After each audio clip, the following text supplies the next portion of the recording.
Hello and welcome to the channel. In this video we'll look at the CT90 CT110 clutch, not how to remove and replace it on the engine. I've done plenty of videos about that before, but specifically about the clutch plates, how they fit inside the clutch basket, what order they fit, and those annoying small springs, where do they go and what are they for. If that's something you're interested in seeing, as usual, stick around and I'll get straight into it. Well, if you remove the right hand side, if you remove the right side engine casing, you'll find the clutch here on the right side of the engine. As I said before, I've already done plenty of videos showing how to get to this point. So this clutch is just simply pushed on there, and all I need to do is pull it off like so. Now let's dismantle the clutch further and have a look. So we'll start with this clutch. This is a CT110 clutch, or it could be a CT90 clutch. So this is a late model CT90, so a 1977, 78, 79 and 80 CT90, and then a 1980 onwards CT110. However, I'll give a proviso on that. There is a later CT110 clutch, which you will look at in a moment, that was used on the Australian Post bikes, the late model ones, and we'll have a look at that clutch in a moment. But this one is probably one of the most common ones. So as we've seen before, what we'll do, we'll just go through the clutch plates and how they fit in there and the small springs. We're not going to go through the centrifugal part of the clutch and the four main clutch springs which live beneath here. I've already done a video about that. I'll leave a link just up here if that's something you need to see. So removing the clutch plates, simple. If I can do it without knocking the camera over.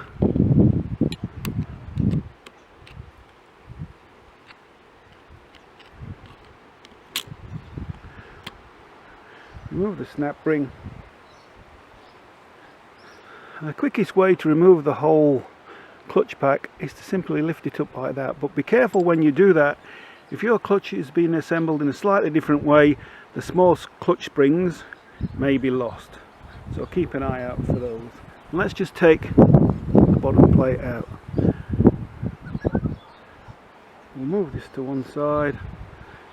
We've now got, as you can see, a bottom plate with four longer springs and two shorter springs. Well, what are these springs for? They're clutch release springs, so they kind of make the clutch not work rather than make it work. What do I mean by that? And what they do, they set the RPM, the engine revolutions, at the speed at which the clutch will start to bite.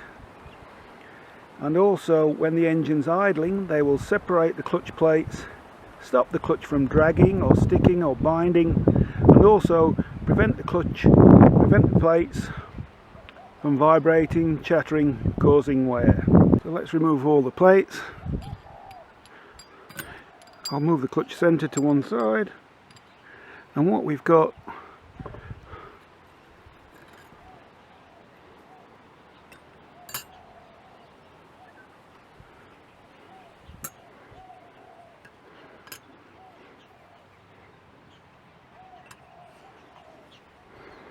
we have got, I don't know if that will all fit in the shot, I'll just have to double check that. No, it won't. So we've got four steel plates and three friction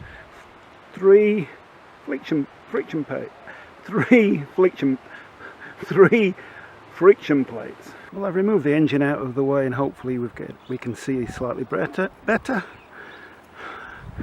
As you know, we've got four long springs and two short springs.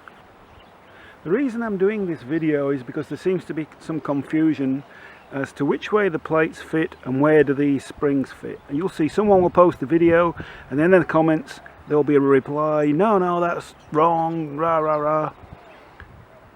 But the truth is they're both right, and I'm guilty of this myself, because when I put out my video I didn't emphasize that this assembly only applies to certain bikes, certain years, and down to certain engine numbers. Because although the clutches look identical, they're not identical. There's slight changes over the years. So really for your particular bike, look in your parts manual, look in your shop manual for the exact method of how the clutch goes together. I'll try and go over the most popular ones in this video. And so in this clutch, I mentioned the year before, the 90, the late model 90 and the CT110. We've got 4 steel plates and 3 friction plates. And these plates are numbered by Honda A, B, C and D. How do we put it together? Well, we start with the base. We put 4 long springs on the pins like this, and the 2 shorter springs opposite. Then we have a friction plate. Then we have plate B, which fits, as you can see, doesn't touch on any of the springs. Then we have another friction. Then we have plate C, and as you can see, it won't fit like that, so obviously the only way it will go on is this way. Then we've got another friction, and finally the top plate making up the whole sandwich, if you like. Now I'll try and hold the clutch pack to one side so you can see where the springs are sitting. So hopefully you can see the longer springs acts between the first plate and the top plate, or between plate A and plate D, and the shorter springs, they act between the bottom plate and the third plate, so between plate A and plate C.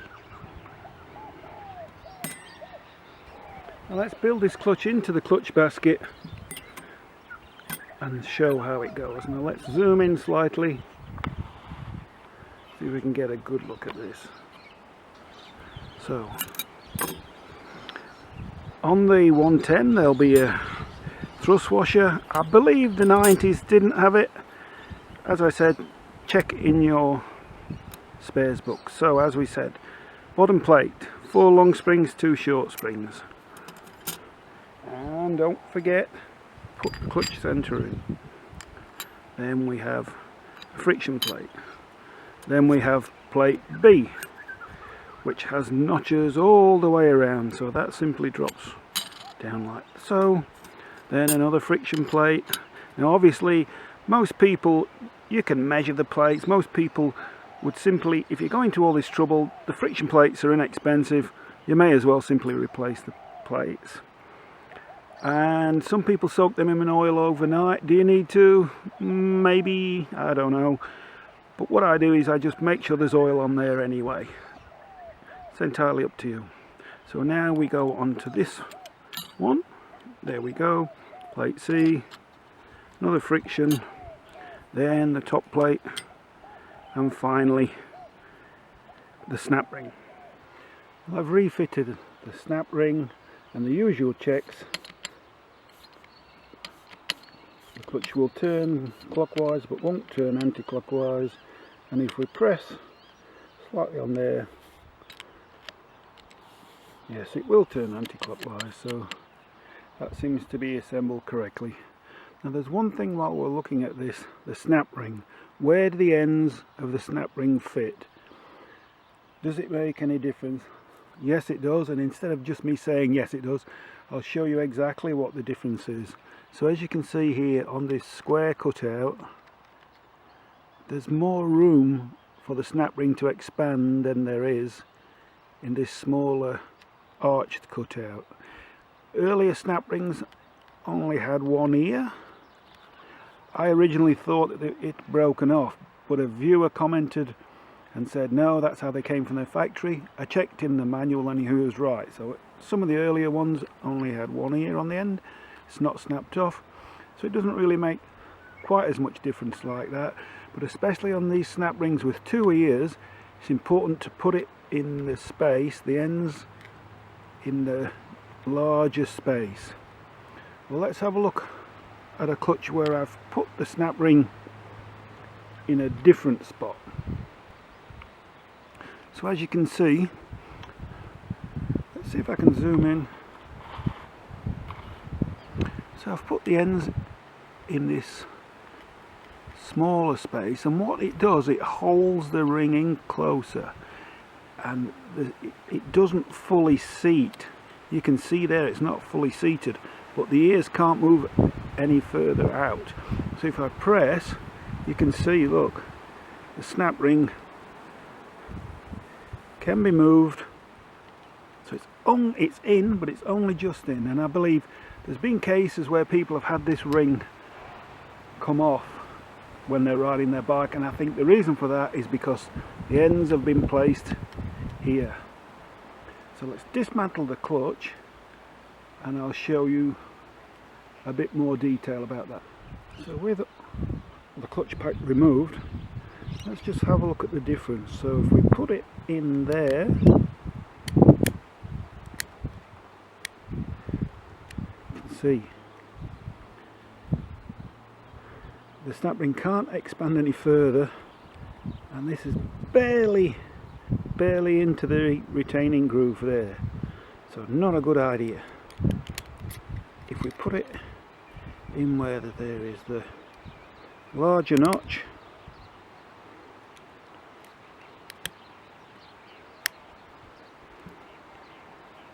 the snap ring can expand fully. It's fully seated into the groove. So very important, when you're fitting the snap ring, fit it into this larger notch there.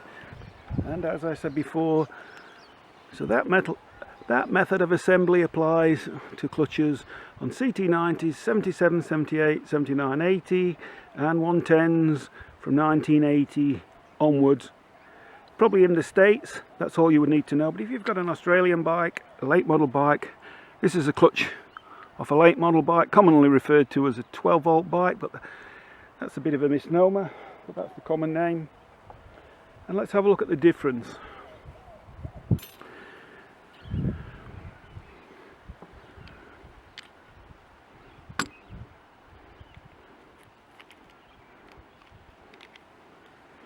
And so as you can see, there are only 4 pins on this base plate, and so there's only 4 springs.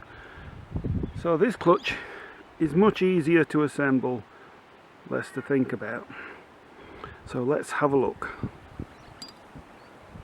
As before, 4 steel plates, 3 friction plates. Plate number A or number 1 has only 4 pins, so there's only 4 springs. That's pretty straightforward. But the plates, which were labelled A, B, C and D by Honda, they've changed them round slightly. So what was originally plate B is now labelled C, and what was C is now B. Because there are no short springs, realistically I can't see that it makes much difference, any difference whatsoever, which way you fit these. But according to the manual, if you want to do it as per the Honda manual, this is the second plate to be installed, third plate and the final top plate. So let's put this clutch back together and have a look. So as I said before, very simple. 4 pins, 4 long springs. Plate A. Obviously, let's not forget our clutch center, and there's also the washer on these 110s. So this is a later model, 1999 and onwards. So then we've got this plate, which will fit like so, then another friction, then this one with the notches all the way around, then another friction, and finally the top plate and the snap ring. This is probably the easiest clutch to assemble of a whole range. So no shorter springs, just 4 long springs.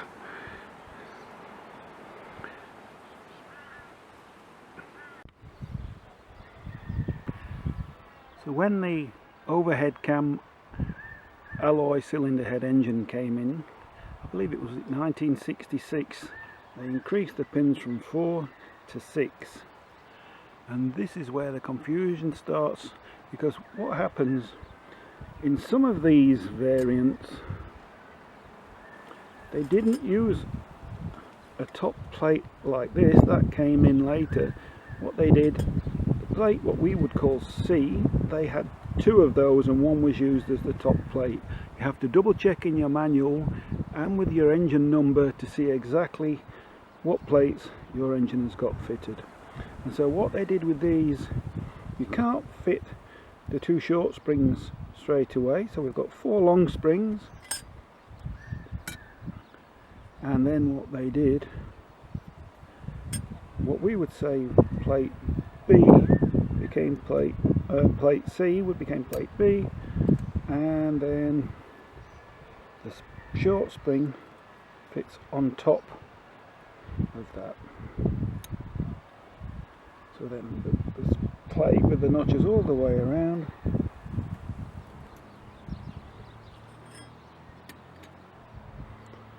Finally the top. So if we have a look side on at this clutch, hope you can see it. You can see the large springs acting between A and D, but the shorter are acting between B and D. So this is where the confusion arises. Some of the earlier ones, the short spring is in a slightly different place. I hope this video proved helpful. Now obviously it's impossible for me to have an example of every single clutch through the entire range, but I hope that the examples I've shown and the information you've learned in this video will prove helpful. So give me a big thumbs up, consider hitting the subscribe button, and I'll see you again soon in the next video.